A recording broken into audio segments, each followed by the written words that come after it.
છેલ્લા ઘણા સમયથી આદિવાસી વિસ્તારોમાં અને ખાસ કરીને છોટાઉદેપુર જિલ્લામાં આદર્શ નિવાસી શાળા અને એકલવ્ય મોડેલ સ્કૂલ ખૂબ ચર્ચામાં જોવા મળી રહી છે, જેમાં આમ આદમી પાર્ટીના ધારાસભ્ય ચૈતર વસાવા તેમજ કોંગ્રેસના નેતા સુખરામ રાઠવા દ્વારા જે ખામીઓ ચાલી રહી છે, જે સરકાર દ્વારા અહીંયા શિક્ષકો નિમણૂક કરવામાં આવે છે, પરંતુ વિદ્યાર્થીઓને ગુજરાતી ભાષાનું જે જ્ઞાન હોવું જોઈએ, જે શિક્ષણ મળવું જોઈએ તે નથી મળી રહ્યું, તેને લઈને તેમણે સવાલો ઉઠાવ્યા હતા। આટલું જ નહીં, પુનિયાવાડ ખાતે આવેલી એકલવ્ય મોડેલ સ્કૂલમાં જે ફૂડ પોઈઝનિંગની ઘટના બની હતી, વિદ્યાર્થીઓને શાકભાજી આપવામાં આવી હતી, તે સડેલી શાકભાજી આપી હોવાના આરોપ પણ ચૈતર વસાવા દ્વારા લગાવવામાં આવતા હવે આ મામલે સુખરામ રાઠવા ફરી એકવાર મેદાને આવ્યા છે અને જેતપુરની પાવી ખાતે વધુ એકવાર આ જ પ્રકારની ઘટના સામે આવ્યા હોવાની વાત તેમની રિયાલિટી ચેકમાં સામે આવી છે। વૈષ્ણવજન તો તેને કહીએ જે પીડ પરાઈ જાનાને રે। નમસ્કાર દર્શક મિત્રો, નવજીવન ન્યૂઝમાં આપનું સ્વાગત છે। હું છું ફૈઝાન। એક તરફ ગુજરાતમાં શિક્ષણ ક્ષેત્રે સબ સલામતના દાવાઓ રાજ્ય સરકાર દ્વારા કરવામાં આવી રહ્યા છે અને બીજી તરફ વિરોધ પક્ષના નેતાઓ દ્વારા સરકારના આ દાવાઓની પોલ ખોલવામાં આવી રહી છે। છોટાઉદેપુર જિલ્લામાં આવેલી એકલવ્ય મોડેલ સ્કૂલ હોય કે પછી આદર્શ નિવાસી શાળાની વાત હોય, ત્યાં જેવી રીતે વિરોધ પક્ષના નેતાઓ દ્વારા રિયાલિટી ચેક કરવામાં આવી રહી છે, જે રીતનું ત્યાં તંત્ર ચાલી રહ્યું છે, જે કામગીરી ચાલી રહી છે, તે કામગીરી ઉઘાડી પણ પાડવામાં આવતી દેખાઈ રહી છે। ત્યારે થોડાક સમય અગાઉની વાત કરીએ તો આમ આદમી પાર્ટીના ડેડિયાપાડાના ધારાસભ્ય ચૈતર વસાવા જ્યારે છોટાઉદેપુર જિલ્લાની પુનિયાવાડ ખાતે આવેલી એકલવ્ય મોડેલ સ્કૂલમાં ગયા હતા અને તે દરમિયાન ત્યાંના વિદ્યાર્થીઓ સાથે વાતચીત કરી હતી, જ્યારે વિદ્યાર્થીઓને જે આરોગવા માટે ભોજન આપવામાં આવે છે તે ભોજનમાં સડેલી શાકભાજી આપવામાં આવતા હોવાની વાત પણ ઉજાગર થઈ હતી અને આ બાદ પુનિયાવાડની એકલવ્ય મોડેલ સ્કૂલમાં વિદ્યાર્થીઓને ફૂડ પોઈઝનિંગની ઘટના પણ સામે આવતા ઘટના ચર્ચાનું કેન્દ્ર બની હતી।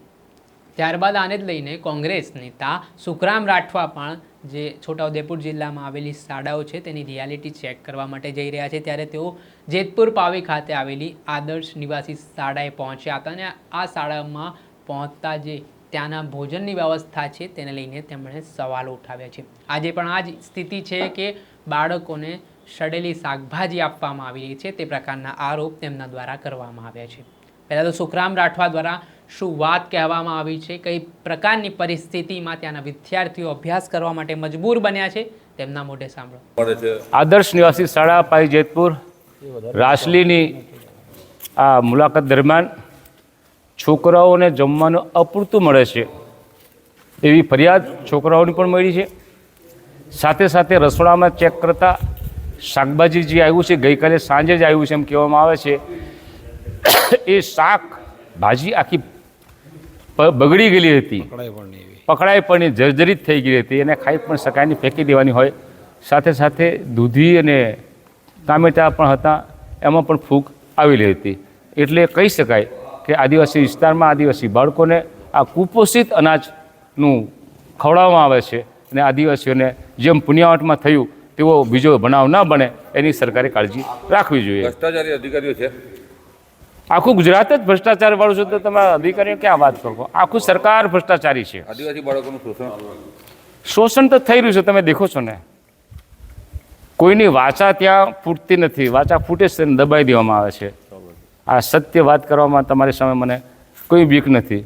આ તંત્ર જે ચાલે છે, મને ખબર છે ત્યાં સુધી વિધાનસભામાં જ્યારે પ્રશ્નો પૂછાતા હોય ત્યારે વિધાનસભાના માન્ય સભ્યોને બધાને બુકલેટ આપવામાં આવતી હતી। બુકલેટમાં શું જવાબ લખ્યો છે એ વાંચવામાં આવતો। મારો પ્રશ્નનો વારો હોય તો હું વાંચીને એનો જવાબ લઈ શકું છું અને બીજા કોઈ સાથી મિત્રને પૂછવું તો પૂછી શકતા હતા।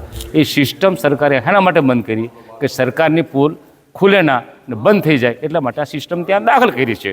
હતા કોંગ્રેસના નેતા સુખરામ રાઠવા, તેમના દ્વારા કહેવામાં આવ્યું છે કે આખી ગુજરાત સરકાર ભ્રષ્ટ છે, જે રીતે આખી પરિસ્થિતિ સામે આવી રહી છે। સાથે તેમણે પોતાનું વિધાનસભા દરમિયાન જ્યારે તેઓ ધારાસભ્ય તરીકે હતા અને જે સવાલો પૂછવામાં આવતા હતા ત્યારે તેમણે પોતાની જે રજૂઆત છે તે કરતા હતા, તેને લઈને પણ વાત કરી હતી, પરંતુ સરકારે હવે એ સિસ્ટમ બંધ કરી દીધી હોય તે પ્રકારના આરોપો પણ તેમના દ્વારા લગાવવામાં આવ્યા હતા। ત્યારબાદ તેઓ છોટાઉદેપુર જિલ્લાની એક ગોડાઉનમાં મુલાકાત લેવા માટે પહોંચ્યા હતા અને જે સરસ્વતી સાધના હેઠળ વિદ્યાર્થીઓને સાયકલો મળવી જોઈએ તે સાયકલો હજી સુધી નથી મળી.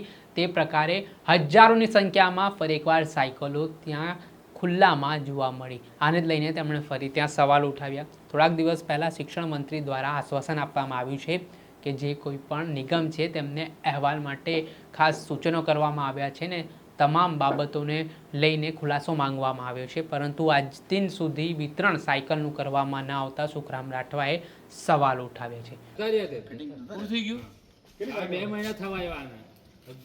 કેટલા સમયથી અપાઈ છે? 1130 સાયકલ છે. અરે 2023 ની છે, ક્યારની પડી હોય તમે એક મહિનો જતો રહ્યો, હાથ વધાનો દાળ છે. આની પર ગુજરાત સરકારનો સિક્કો નહીં છે. કઈ છે? नहीं છે સિમ્બોલ છે ને कोई नहीं એ સારા પ્રવેશ તો ये नहीं है गुजरात सरकार ગુજરાત સરકાર લખેલું છે नहीं भाई નહીં ભાઈ પાછળ સરકારનો ગુજરાત સરકાર લખે છે. सिंबल आवे છે મને नहीं એટલે એ બાજુ છે, અહીં નહીં દેખાય. ઉખડી નાખ્યા છે.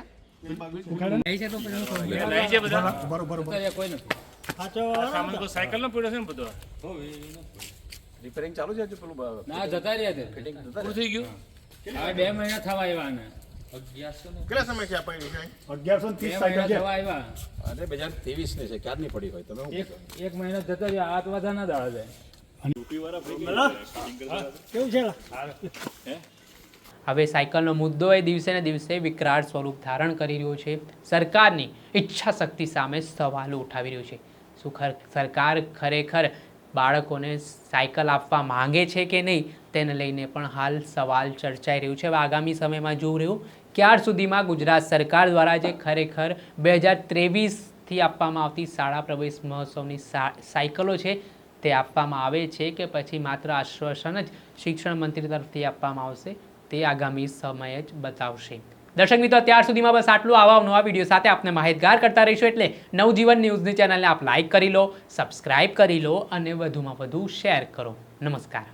વૈષ્ણવજન તો તેને કહીએ જે પીડ પર